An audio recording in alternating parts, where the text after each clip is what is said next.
Sandro Tonali transfer gets backing as shock Trent Alexander-Arnold move discussed. The Premier League champions are already being linked with several big names. Arsenal are wasting no time in conducting their transfer business this summer. The Gunners' 2025-26 campaign only came to an end last Saturday, when they suffered a defeat to Paris Saint-Germain on penalties in the Champions League final. Despite already being crowned Premier League champions at long last, that setback in Budapest would have pained Arsenal manager Mikel Arteta, who immediately made it clear in his post-match press conference that the North Londoners would have to show great intent in the upcoming transfer window. Josh Kroenke, the son of Arsenal owner Stan Kroenke, has suggested sporting director Andrea Berta could be handed another £250 million to spend on signings, matching the club's record outlay last summer. And it appears they have already begun planning for the 2026-27 campaign, with Mirror Football bringing you two of the latest transfer stories involving the English champions. Green light given on Tonali.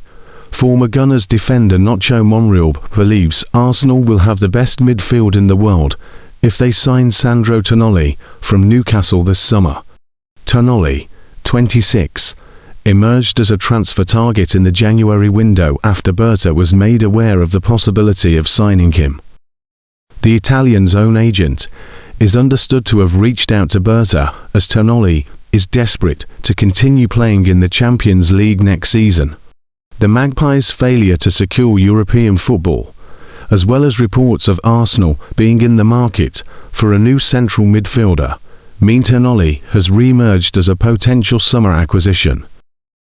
Despite Arteta already having a star-studded midfield base consisting of Declan Rice, Martin Zubimendi and Miles Lewis-Skelly at his disposal, Monreal supports the signing of Tonali, claiming that his arrival would make the Gunners' midfield unmatched by any other team.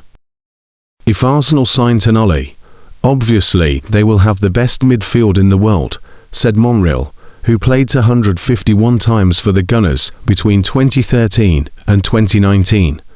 But they signed Zubimendi last year for a lot of money, so it is a difficult one.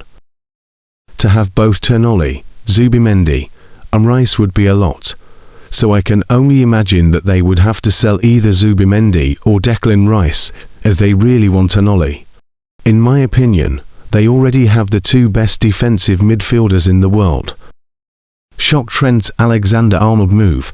Teddy Sheringham has mentioned Trent Alexander-Arnold as a potential signing for Arsenal. No one would have imagined the former Liverpool defender as a Gunners player when he left the Reds to join Real Madrid last summer as a free agent. Shock Trent Alexander-Arnold move.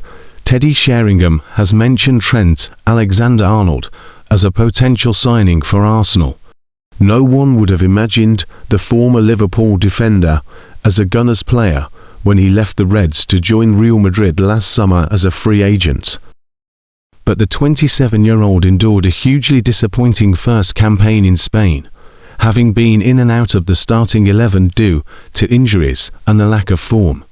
Now, the Englishman's future is even more uncertain going into next season, given the impending signing of Dutch right-back Denzel Dumfries. Jose Mourinho's appointment as manager also spells bad news for Alexander-Arnold, given the Portuguese's reliance on solid defending, something he is known to lack. That makes him an unlikely target when it comes to Arteta's transfer wish list.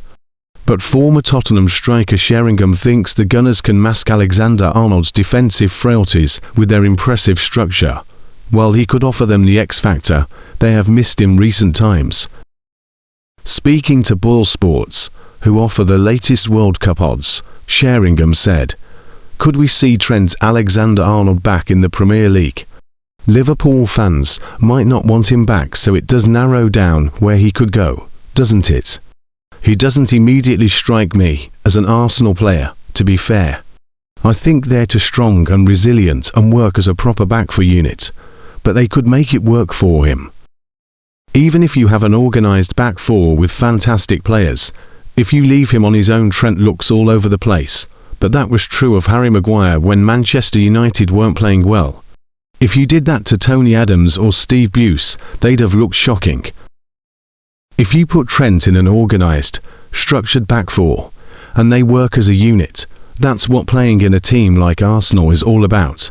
If someone worked with Trent along those lines, coached him to get in the right position at the right times, then I'm sure he could improve in that position to give Arsenal that extra dimension that he brings to a team.